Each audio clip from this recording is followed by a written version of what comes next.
May I now request His Excellency Shri Arif Muhammad Khan Ji, Governor of Kerala, to kindly address the August gathering.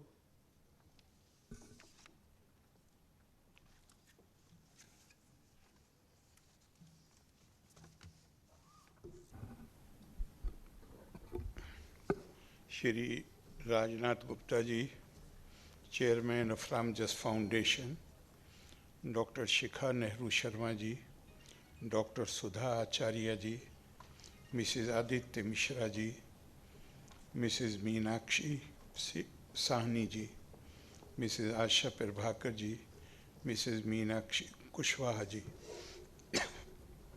ladies and gentlemen, first I must express my deep gratitude for your kind invitation. It is a privilege to address the valedictory session of the National Progressive Schools Conference. First of all, my hearty greetings to everyone as the National Progressive Schools Conference celebrates its Golden Jubilee. I also express my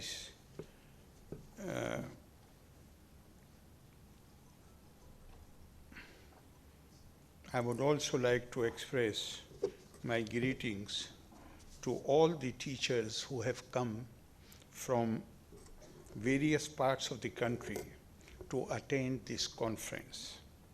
I am happy that the NPSC has chosen quality, commitment, and excellence as its motto and has been working towards innovation in pedagogy and assessment and maintaining active involvement in the efforts for policy formulation ever since its inception in 1973.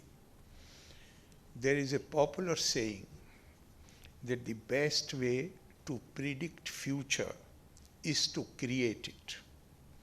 There can be no other instrument as powerful as education to create the future. And it requires the involvement of several agencies, innovations, and thinkers to attune its process and progress to the requirements of time. It is quite encouraging to know that National Progressive Schools Conference has been collaborating with many agencies like National Council of Educational Research and Training, National Institute of Educational Planning and Administration, National Council for Teacher Education, Central Board of Secondary Education, and many other such bodies. What has caught my attention in the Golden Jubilee celebration is the theme designing human-centric education for a sustainable world. Our ancient cultural tradition views humanness or humanity as the supreme attribute. Nahi manushat shreshtaram hi kinchit. It further asserts that in unambiguous terms that more we cultivate humanness or become human-centric, more we develop the ability to imbibe divinity. Manur bhav janya deviyam janam. As all of us are aware, India is working hard to attain before 2030 the 17 Sustainable Development Goals spelled out by the United Nations. All these goals are interlinked, and success in one goal motivates the success of others. What exactly is sustainable development? Experts define it as development which meets the needs of the present without compromising the ability of future generations to meet their own needs. Education, health, and environment figure among the most significant of our sustainable development goals. Since education is the key to the attainment of any such goal, we need to think of eradicating any inequality in today's education. The gender gap in literacy, for instance, is one such hurdle that places a huge responsibility on all of us to ensure inclusive and equitable quality education and lifelong learning opportunities for all by 2030. We need to have no doubt that without the spread of education among masses and particularly women, there is no way for society to progress. Jan samanyeshu, istrishu, pirsara date, unnate kashchidu payo nasti. It is not possible without educating our masses and particularly the Matra Shakti. It is not possible for any society to make headway. It has been rightly pointed out that there is no great pillar of strength than a strong, free, and educated woman. And when girls are educated, their countries become stronger and more prosperous. Our Prime Minister Shri Narendra Modi has recently said, it is important to educate women to transform society for the better. Women have been an integral part of our freedom movement. Nari Shakti will come forth as Rashtra Shakti during Azadi Ka Amrit Mahotsav. It is a matter of pride that this Golden Jubilee event is being held in the background of India's G20 presidency, which has education, among other things, at its heart. The message of one earth, one family, one future, that is Vasudev Kutumbakam, is not simply India's G20 presidency proclamation, but the expression of our determination to act together to address the major issues of the world, some of which pertain to the areas of health and education.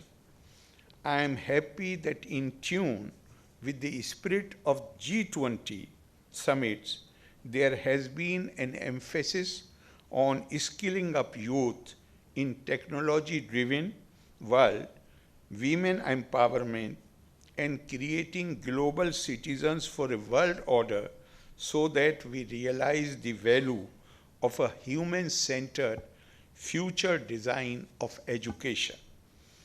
It is commendable that schools across the country now have greater awareness about the need for a cleaner, healthier, and peaceful world for which they consider the attainment of the Sustainable Development Goals as integral to the teaching and learning process. When we say human-centric education, it should not be seen as being limited to the benefit of human alone. Education needs to nurture a worldview that considers as its aim Lok Sangraha or Lok Kalyan, that is general welfare of all beings. This charges the teachers in our institutions with greater responsibility. Their duty is not merely to give their students knowledge or information, but to train them in character, enable them to discipline themselves. All discipline of knowledge, we know. They are there for the purpose of development of human nature and refinement of human spirit. Atma Sanskritir Vava Shilpani. That is one supreme end which we need to put before ourselves. The highest education is that which does not merely give us information, but helps us to build our capacity to live in harmony with all existence. That has been India's supreme ideal, the integration of personality, which reconciles an individual to his own self, the society, and the Supreme Spirit. Ekatmata. Whatever we study, the knowledge we acquire must be so deeply internalized, atmasat, that it becomes tejas, so illuminating that it enlightens others. It must become the very part of our being. Tejas vina vaditamastu. The education transforms a person into a different being. It is a new kind of being, not your former self, which takes shape when you make conscious efforts for self-improvement, which is the beginning of all improvements. Mata Savitri, Pita Acharya. It must take us different from what we were before we received our education. If it is not done, our education has not really been a successful venture. And that is why our tradition, our cultural tradition, makes it abundant. It describes education as tad asse ditya janma. It is the second life, not the same as we were before receiving our education. Literacy is not education. Literacy is not even knowledge. But the growth of wisdom, the capacity to look upon others with compassion should be the fruit of education. Those who are learned but have not made conscious efforts to cultivate compassion and empathy, they become demoniac, brutish in their behavior. They will be characterized by intellectual arrogance, spiritual crassness, and coldness of heart. Saksharo vipri tatve rakshaso bhavati dhurvam. It is absolutely essential that with the education, we must also develop a sense of values, particularly compassion and empathy for everybody. This is what our cultural heritage teaches us. We have a line in the Upanishad. We have a line in the Upanishad which says, Shraddhavan labhate jnanam. The man of devotion, dedication, and discipline attains knowledge and wisdom. Shraddha is not self-effacement. Shraddha is not self-aggrandizement. Shraddha is devotion and dedication to the cause which you hold greater than yourself and work ceaselessly to promote it without regard to consequences. And I must say that I was very impressed by the performance of the Birla School children, and it appeared that they really have that sense of Shraddha towards education, the way they compose their song. Swami Vivekananda, he said, what is the purpose of life? The purpose of life, generally people believe that the purpose of life is pursuit of happiness. He said no. Pursuit of happiness cannot be the purpose of life. Because if that is the summum and bonum of your life, then what prevents you or me from making others unhappy in order to secure my happiness? Then what is the purpose of life? He says, And this is exactly in accordance with Indian ethos and values. He says the purpose of life is acquisition of knowledge. Tapa swadhyay nirittam, ever devoted to the pursuit of knowledge. And then the question arises, if the purpose of life is pursuit of knowledge, and then what is the purpose of knowledge? Then Swami Vivekananda explains, he says the purpose of knowledge is to develop the capability where you can see behind the apparent diversity, you can see the underlying unity.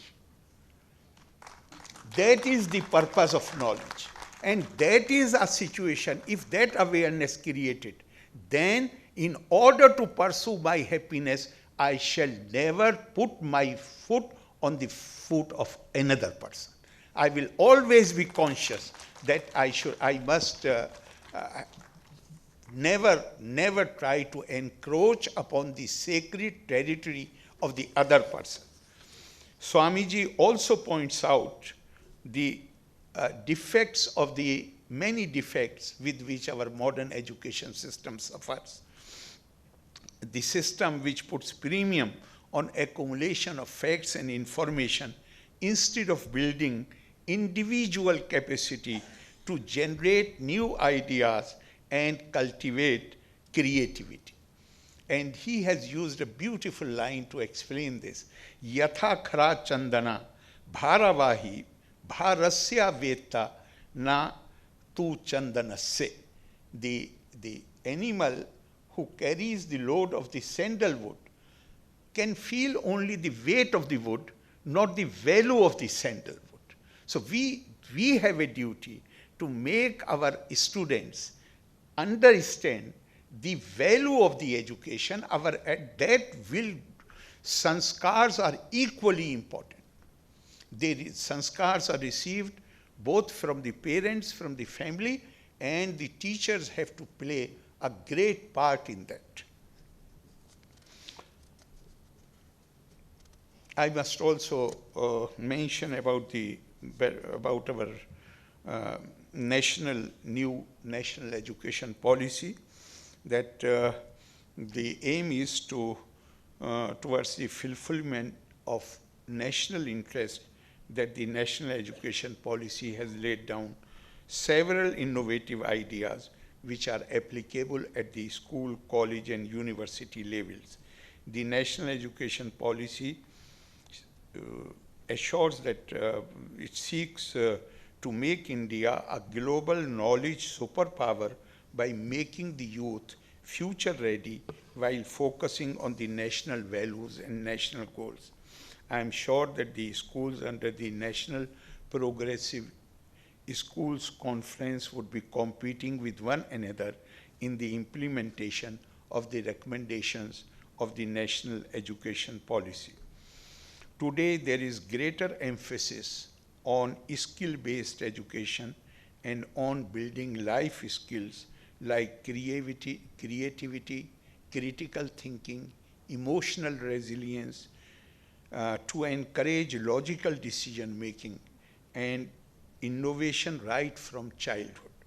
Educators sitting here would perhaps agree that life skills such as I mentioned need to be given more importance in the days ahead, because today those skills not only define the employability of our youth, but also empower them to respond more positively to any critical situation which they face.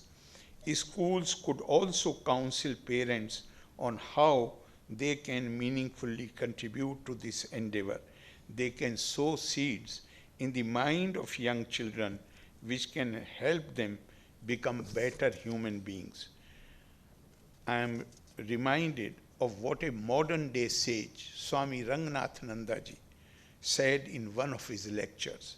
The educated section stands in need of re-education. If total human development is our national goal, and if the nation is dead set to achieve it, He said, an education that does not orient the attitude and sympathies of students and teachers to the development of the common people, to the banishing of mass poverty, illiteracy and backwardness is a costly luxury for a country like ours. And in fact, his guru, that is Swami Vivekananda, has said it even more emphatically. He says, I will consider everyone a traitor who, having been educated at the cost of the millions of people, does not pay any heed to them. It is true that the students in your schools, their parents pay the fee, but the infrastructure which is created by the government, their contribution, even the road which makes the school accessible to the people, even the roads, there the contribution comes not only from those whose children are studying in good schools, even a man who has never studied himself, his children did not have the chance to study in any school, even his contribution is there in the form of indirect taxes. I wish the teachers and administrators under the National Progressive School Conference greater success in their task to prepare the young girls and boys to evolve into responsible and conscientious citizens who are truly prepared to take up to provide the leadership for the future generations. Loka samasta sukhino bhavantu. Thank you very much. Jai Hind.